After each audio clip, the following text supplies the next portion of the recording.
बिस्मिल्लाहिर्रहमानिर्रहीम। अस्सलाम वालेकुम। आप देख रहे हैं नेशनल न्यूज़ और मैं हूं सुबान कुरैशी। मरी से खबर शामिल करते हैं। मज़हर महमूद अब्बासी की रिपोर्ट के मुताबिक डीपीओ मरी आसिफ अमीन आवान की प्रेस क्लब रजिस्टर्ड के सदर यूनियन ऑफ जर्नलिस्ट बाबाए सहाफ़त इम्तियाज़ुल हक और इमरान से तारफ़ी मुलाकात में प्रेस क्लब रजिस्टर के सदर अब्दुल हमीद अब्बासी ने मरी में मसाइल और बढ़ते हुए जराइम के हवाले से डीपीओ मरी को आगाह किया, जिसमें डीपीओ मरी ने ख़ुसूसी दिलचस्पी का इजहार करते हुए कहा, इंशाअल्लाह हमारा पहला इक़दाम यही है कि अपने फ़राइज़ मनसबी अहसन तरीके से अंजाम दें और मरी शहर और गिरदोनवाह में जराइम पेशा अफराद के ख़िलाफ़ क्रैक डाउन करके बढ़ते हुए जराइम में कमी की जा सके।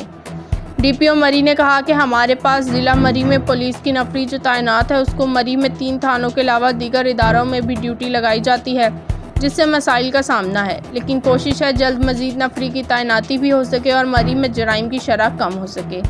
मरी प्रेस क्लब रजिस्टर के मेंबरान ने डीपीओ मरी को अपने इलाके के मसाइल से भी आगाह किया, जिस पर डीपीओ ने कहा, हमारी कोशिश है कि मरी में मंशियात फरोशों और दीगर जराइम में मुलव्विस अफराद के ख़िलाफ़ आईनी हाथों से निपटा जाए।